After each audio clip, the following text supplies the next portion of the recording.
Have you ever loved someone so deeply, yet felt an overwhelming urge to pull away? Like your heart is wide open, craving connection. But your mind whispers, be careful one moment. You're fully invested reading between the lines, feeling every emotion intensely. And the next, you disappear. No explanation, no warning, just gone. If this sounds familiar, you're not broken. You're an INFJ, and this is the paradox of attachment styles. The ability to love deeply, yet detach instantly. But why does this happen? Why do INFJ feel so intensely, only to push people away? Today, we're diving into the psychology behind this INFJ mystery and how to find balance between love and solitude. 1. The INFJ attachment paradox. Imagine this. You finally meet someone who just gets you. The connection feels rare, almost magical. You dive deep into conversations, exploring emotions and unspoken thoughts most people never even touch. You feel alive, seen, understood.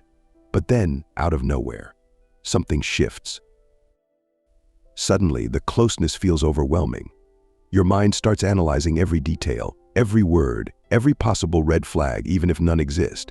Your body tenses, and that once burning desire for connection starts to fade into exhaustion. You don't understand why, but you just need space. And before you know it, you pull away. Why does this happen? As an INFJ, you crave deep emotional bonds.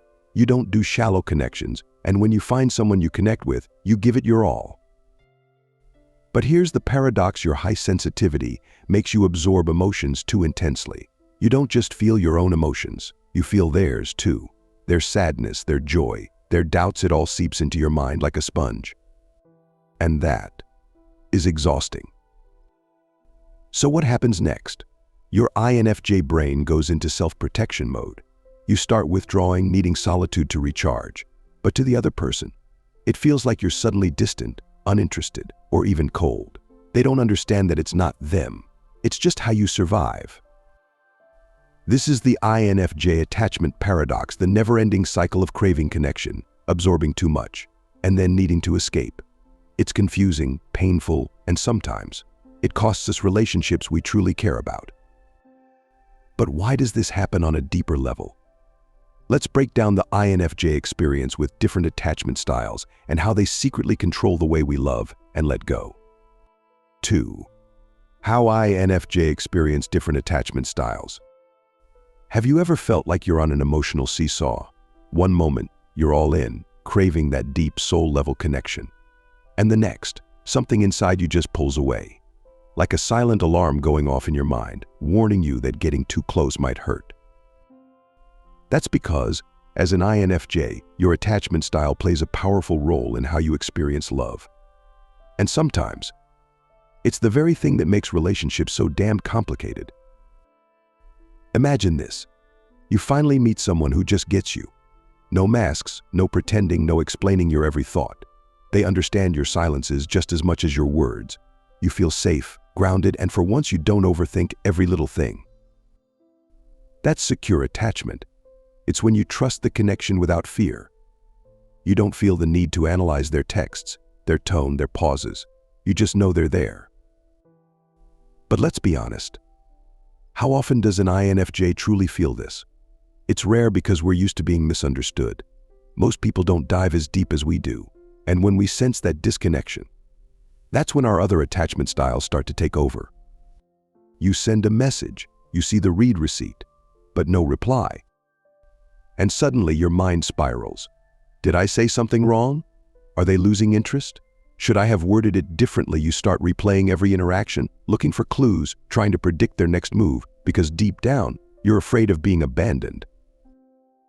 This is anxious attachment. When we love hard.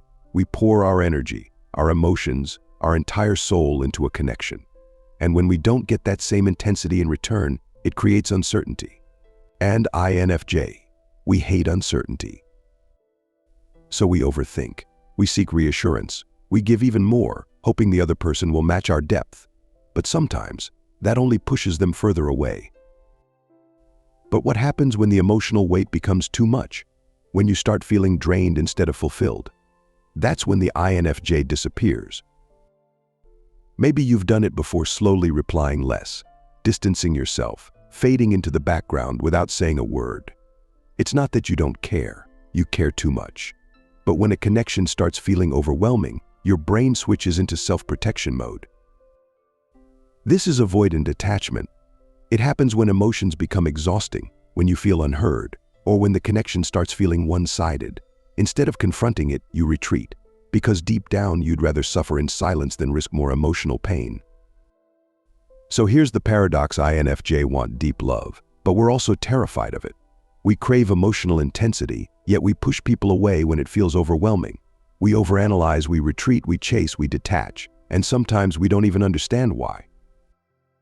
But recognizing these patterns, that's the first step to breaking the cycle, to learning how to love without fear, to building connections that don't drain you but actually fulfill you. But why exactly do INFJs struggle so much with emotional detachment? Let's dive into the psychology behind it in the next section. 3. Why INFJs struggle with emotional detachment. Have you ever felt like you're carrying emotions that aren't even yours? Like you walk into a room and suddenly you're absorbing every unspoken tension, every hidden sadness, every subtle shift in someone's energy. That's the INFJ experience. And it's exactly why emotional detachment feels so damn difficult. INFJ don't just listen to people's words. We feel their emotions as if they were our own.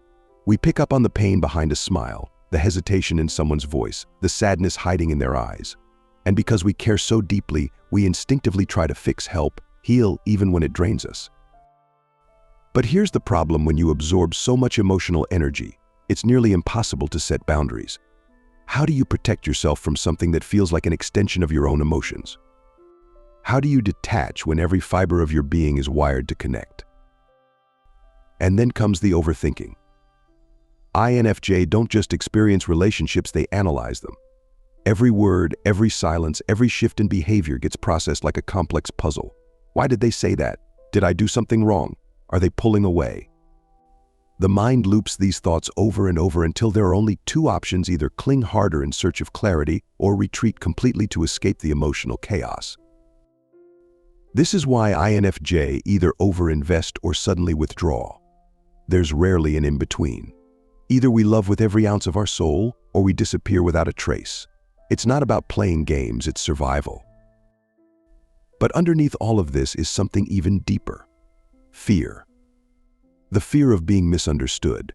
The fear of never finding someone who truly sees us.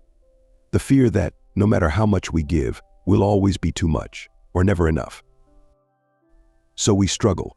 We hold on too tight, then let go too fast. We crave deep love, yet we run from it the moment it feels unsafe. And through it all, we wonder, will we ever find someone who understands why we are the way we are? But emotional detachment doesn't have to be a constant struggle. There are ways INFJ can balance their depth without losing themselves. And in the next section, we're diving into how to create healthy attachment in relationships without the exhaustion, the fear, or the endless push and pull. 4. The INFJ defense mechanism: ghosting, disappearing.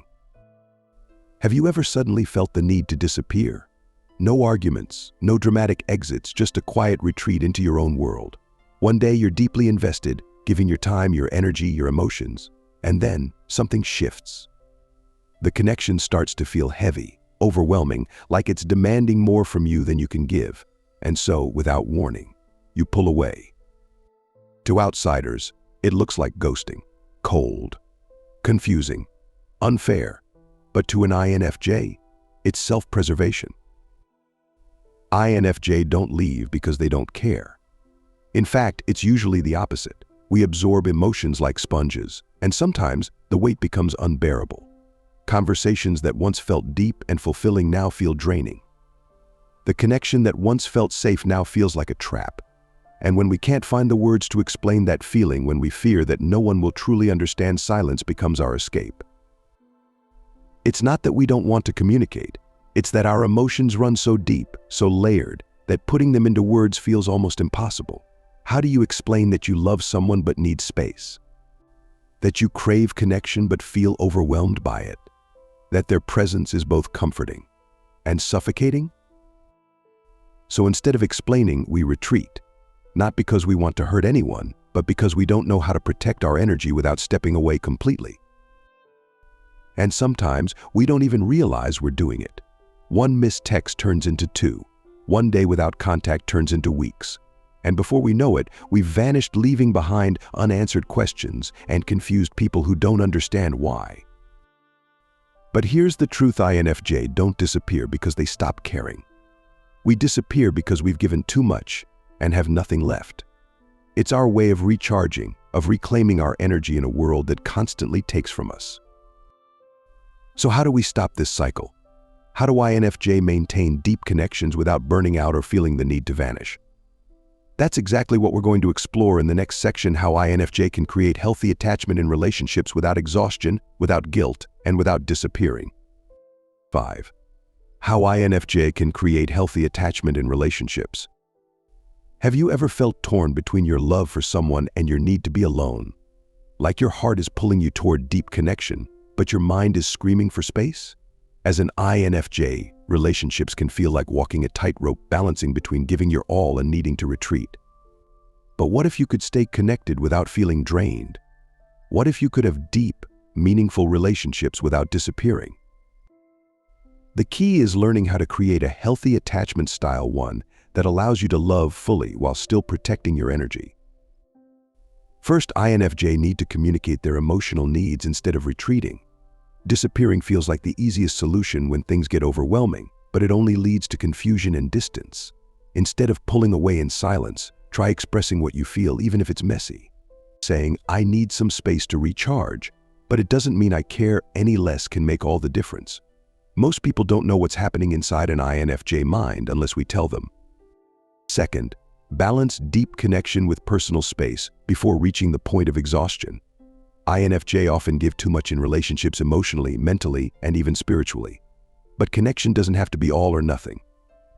Instead of going full intensity and then disappearing, set small boundaries along the way.